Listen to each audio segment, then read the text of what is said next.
I need to first thank you for your sacrifice and the job you have done. And I also want to make sure that we understand that you are surrounded with very good people here in the state of Florida.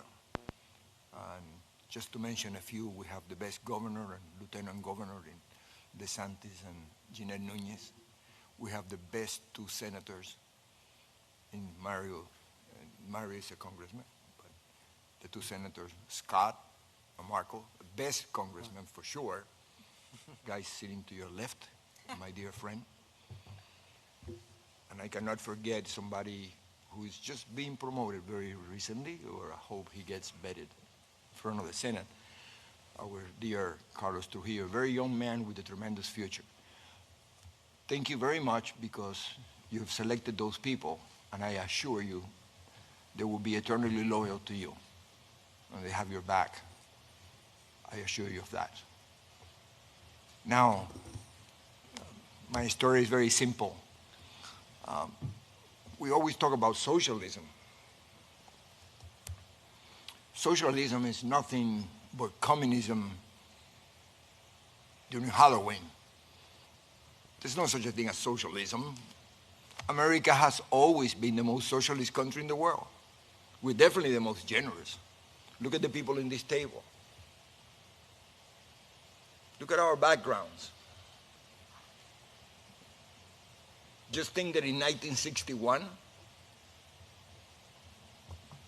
as a 13-year-old, by myself, in my way to Spain, I wasn't even coming here. I arrived in this great country, and almost 60 years later, I'm sitting next to the President of the United States, talking about the American dream. The only country in the world, no other country in the world, that you can start a business from the trunk of your car, and within a very few years, with hard work, commitment, and all the core values that we learn from this very culture of ours, we can become very important to our future. We can become those people who make the next generation better than the one before. This is the only country. Why do you think you had to close the borders? Because everybody in the world wants to come over here. Nobody's ever forced to come over here. We come over here, in my case, because my parents chose that I would not be indoctrinated by the communist country, by the totalitarian country, by the totalitarian regime. They don't educate children. Absolutely not. And this is something that we need to understand. What is happening in our backyard today, I experienced as an 11-year-old. I remember vividly all the promises that a guy named Castro gave, and how 99% of the people swallow the pill. It took many years later, after I read somebody named Saul Alinsky, that I realized that all those people were nothing but useful idiots. I remember Castro, while in the mountains, being interviewed and asked if he was a communist. He went crazy. I dare you, he says. Católico, apostólico, y romano. I'm a Roman Catholic. Educated by the Jesuits, he was. How dare you? We even have a priest in the mountains. We used to have priests in the mountains. I remember, I was the Marist brothers, Christopher Columbus here, for those of you know. And I remember the brothers, the Marist brothers, used to send young kids to the mountains because it was the second coming of our Lord. He was going to save Cuba. I remember how he promised to the farmers to the Guajiros, that you're going to own the land. I remember all the promises that we hear today about free education and free health care and free land. And my God, no freedom.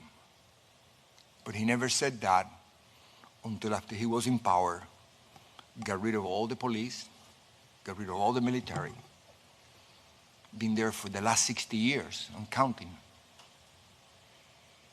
And he destroyed each and every one who helped him. The Catholic Church. Everybody. And why do I know that? Because I happened to come to this country with the very last 9 cloister nuns from Convento Santa Clara, because he had taken over the convent. And I was on my way to Spain. I wasn't even coming here because I was going to join my brother, who my parents had already sent a few months before, because he was in the age where the government will take him for indoctrination purposes. My dad, who had experienced the same thing coming from Spain at the turn of the century, running away not from socialism, communism. He knew better. I remember when he used to tell my mom, Fefa, this SOB is a communist. My mother says, look, how can you say that? He's Catholic. Look, he's worse. He got rosary beads all over his neck. It just so happened that when I was in my way to Spain to meet my brother, I was going to go to the Marist brothers in La Coruña, España. Same brothers here at Christopher Columbus, by the way.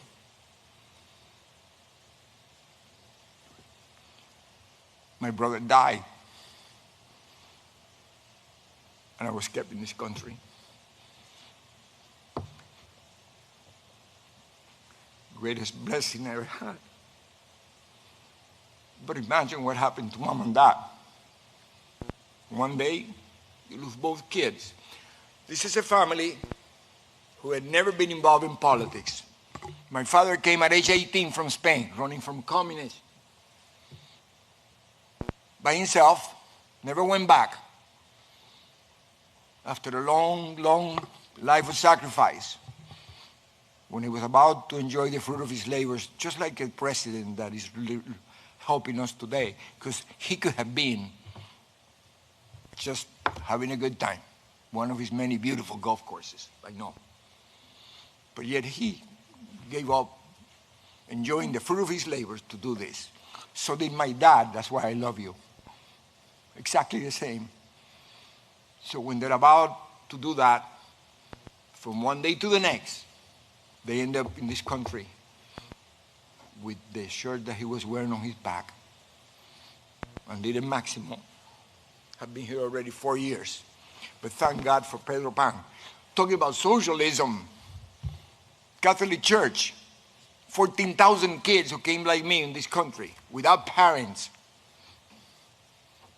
And we were provided an opportunity. This is what makes our country great. They didn't give me free nothing. They gave me the opportunity. That is the most valuable thing in the world. Now, when I said they didn't give me any free something, please understand that at 13 years old, I had to be provided with a home. I had to be provided with food and an education. That is socialism. That's Americanism. That's the America that these people are trying to destroy today by using funny terms like socialism. They're not. They're communist. Don't ever forget that.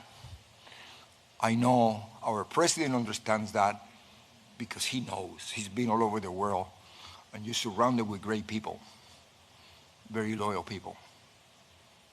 And we have our back. I remember the first time I gave a little speech about something like this, to tell him about I came from Cuba and blah, blah, blah. I remember this was around October 2016. I thought you were a little crazy for the sacrifice you were about to take, but I predicted that we were going to elect you in November, and I was going to see you in the White House in January. Thank you very much. Because of the situations right now, I cannot give you a hug otherwise. Thank you very much. And I want to leave you with one last thing. Never forget about my dad, who only had a sixth-grade education, but I think he was the greatest philosopher I ever met.